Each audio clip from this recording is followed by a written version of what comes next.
34,000 feet की ऊंचाई पर उड़ते हुए प्लेन में अचानक से लाश बन गए सब लोग। पायलट और क्रू मेंबर्स से लेकर पैसेंजर तक कोई भी इस कहर से नहीं बच पाया। इतिहास की सबसे डरावनी हवाई जहाज दुर्घटना। दोस्तों, हवाई जहाज को दुनिया का सबसे सेफ ट्रांसपोर्ट सिस्टम माना जाता है। आप साइकिल चलाते हुए भले ही मौत का शिकार हो जाएं, लेकिन हवाई जहाज में दुर्घटना होने के चांसेस ना के बराबर होते हैं। फिर भी कई बार कुछ लोगों की गलतियां या लापरवाही से हवाई जहाज भी एक्सीडेंट का शिकार हो जाते हैं, और जब ऐसा होता है तो फिर लाशों के ढेर लगते हैं। साथ ही एक हैरान करने वाली प्लेन क्रैश इंसिडेंट की कहानी हम आज आपको सुनाने वाले हैं, जिसने पूरी दुनिया को सकते में डाल दिया था। ये दुर्घटना किसी गलती से हुई, और ऐसा क्या हुआ कि इन लोगों ने जमीन से 34,000 फीट की ऊंचाई पर ही दम तोड़ दिया। जानने के लिए वीडियो को अंत तक जरूर देखिएगा।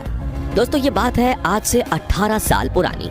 14 अगस्त 2005 का ये दिन था, और सुबह के समय हेलियोस फ्लाइट 522 साइप्रस के लांक्रा इंटरनेशनल एयरपोर्ट से ग्रीस के एथेंस इंटरनेशनल एयरपोर्ट के लिए उड़ान की तैयारी कर रही थी। सब कुछ बिल्कुल ठीक और नॉर्मल था, जिसके बाद सुबह 9:07 पर इस फ्लाइट ने टेक ऑफ किया। इस प्लेन के अंदर 115 पैसेंजर्स और 6 क्रू मेंबर्स सहित कुल 121 लोग सवार थे। प्लेन के पायलट हांस जुर्गेन मार्टिन को 16,900 फ्लाइट आवर्स को और को पायलट पैम्पोस कार्ला लैम्बोस को 7,549 फ्लाइट आवर्स का अनुभव था। मतलब दोनों ही पायलट काफी अनुभवी थे। इसके अलावा फ्लाइट अटेंडेंट की कमान एंड्रेसा पार्डोमोउ ने संभाली हुई थी। उड़ान भरने के महज 5 मिनट बाद ही जब प्लेन 12,040 फीट यानी कि 3.5 किलोमीटर की ऊंचाई पर था, तो अचानक इसमें से एक इमरजेंसी अलार्म बजना शुरू हो गया। पायलट ने जब चेक किया तो पता चला कि ये take off configuration warning alarm था। इस अलार्म को सुनते ही दोनों पायलट के पसीने छूट गए, क्योंकि अलार्म तब बजता है जब प्लेन उड़ान भरने के लिए तैयार नहीं होता। अब ये 12,000 फीट ऊंचाई पर क्यों बज रहा था, इसका दोनों पायलट को कोई अंदाजा नहीं था। ऐसे सिचुएशन में पायलट ने ATC यानी कि एयर ट्रैफिक कंट्रोल से संपर्क करना ही बेहतर समझा। मगर पायलट अभी ATC को अपनी प्रॉब्लम बता ही रहे थे, तभी कॉकपिट में मौजूद दूसरे कई सारे अलार्म्स एक साथ बजने लगे, और इनका शोर इतना ज्यादा बढ़ गया कि ATC को पायलट की आवाज आना ही बंद हो गई। हर बीतते मिनट के साथ पायलट्स की दिक्कत बढ़ती ही जा रही थी।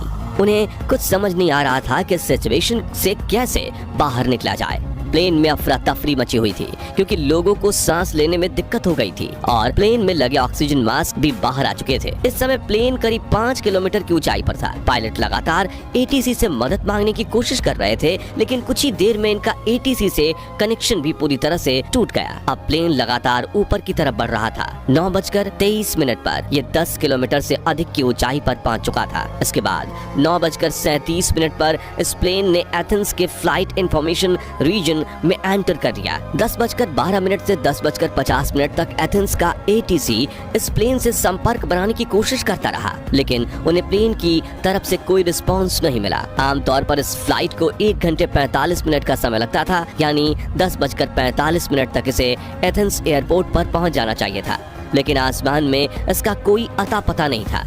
हालांकि इस गंभीरता को देखते हुए एथेंस के अधिकारियों ने अपने 2 F-16 फाइटर जेट इस एरोप्लेन की खोज करने के लिए तुरंत रवाना कर दिए, और कुछ ही देर में इन फाइटर जेट्स ने हेलोइस फ्लाइट 522 को ढूंढ भी लिया। लेकिन फाइटर जेट्स के पायलट ये देखकर हैरान रह गए कि प्लेन के इतना करीब होने के बावजूद भी पैसेंजर से लेकर पायलट तक किसी ने एक बार भी उनकी तरफ मुड़कर नहीं देखा। सब लोग प्लेन में बस मुंह लटकाए हुए बैठे थे। इतने में करीब 11:49 पर इन्होंने देखा कि प्लेन के कॉकपिट में कोई शख्स है जो इस प्लेन को कंट्रोल करने की कोशिश कर रहा है।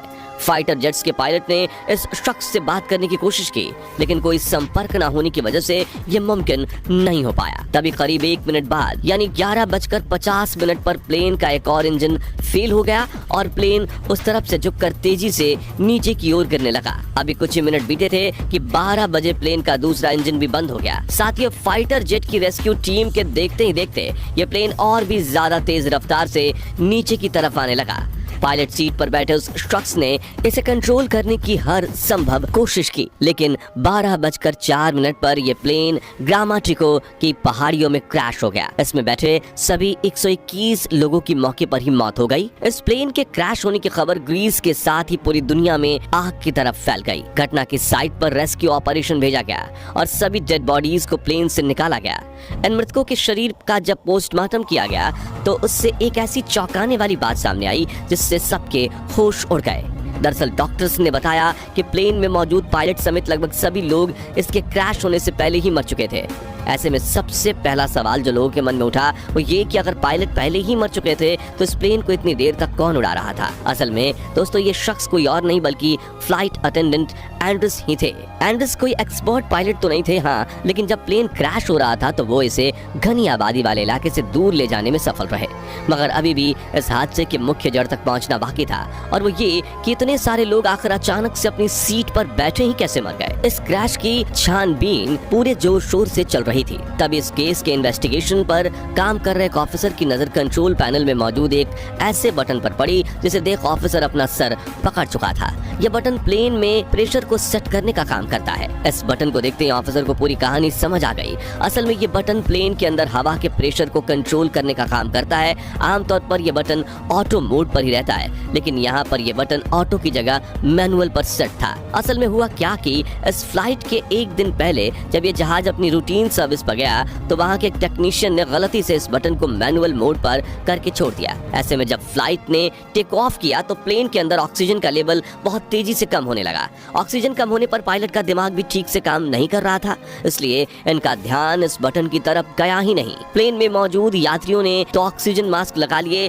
लेकिन कॉकपिट में ऑक्सीजन मास्क अपने आप बाहर नहीं आते, जिसके चलते पायलट पहले बेहोश हुए और कुछ ही देर में उनकी मौत हो गई। इसके अलावा पैसेंजर्स भी ज्यादा देर तक सर्वाइव नहीं कर पाए क्योंकि ऑक्सीजन मास्क सिर्फ 12 मिनट की ही ऑक्सीजन सप्लाई दे सकता है, यानी लोगों ने फ्लाइट के अंदर घुट-घुट कर दम तोड़ा था। इस पूरी फ्लाइट में बस एक ही शख्स जिंदा बचे थे और वो थे फ्लाइट अटेंडेंट एंड्रस। वो भी इसलिए क्योंकि एंड्रस एक स्कूबा डाइवर थे, जिससे वो लंबे समय तक सांस रोकने में माहिर थे। एंड्रस अपनी आखिरी सांस तक प्लेन को कंट्रोल करने में जुटे रहे, लेकिन दोनों इंजन फेल होने की वजह से प्लेन पूरी तरह से बेकाबू होकर पहाड़ियों में क्रैश हो गया और जिस किसी पैसेंजर्स में थोड़ी बहुत सांस बाकी थी वो भी मौत का शिकार बन गए। हालांकि एंड्रस प्लेन को बचा नहीं पाए, लेकिन अपने आखिरी पलों में प्लेन को आबादी वाले इलाकों की तरफ से घुमाकर खुले इलाके में क्रैश करने का जो उन्होंने काम किया वो वाकई किसी हीरो से कम नहीं था। अगर एंड्रस ऐसा नहीं करते तो ये प्लेन रिहायशी इलाकों में क्रैश होकर और भी ना जाने कितने लोगों की जान ले सकता था। ये एविएशन इंडस्ट्री में हुए अब तक के सबसे रेयर और दुखद प्लेन हादसों में से एक था। इस क्रैश के लगभग 15 महीनों बाद ग्रीस के इन्वेस्टिगेशन ऑफिसर ने इसकी फाइनल रिपोर्ट पब्लिश की, जिसमें इस घटना का जिम्मेदार सिर्फ और सिर्फ उस प्रेशर सेट करने वाले बटन को बताया गया। वैसे दोस्तों आपको क्या लगता है, इस घटना का जिम्मेदार सिर्फ वो बटन ही था या फिर कोई और इंसान?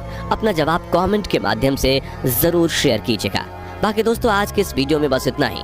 चैनल पर नए हैं तो चैनल को सब्सक्राइब जरूर करें, साथ ही बेल आइकन को प्रेस कर दें ताकि नई वीडियोस की नोटिफिकेशन आपको समय पर मिलती रहे। वीडियो अंत तक देखने के लिए धन्यवाद।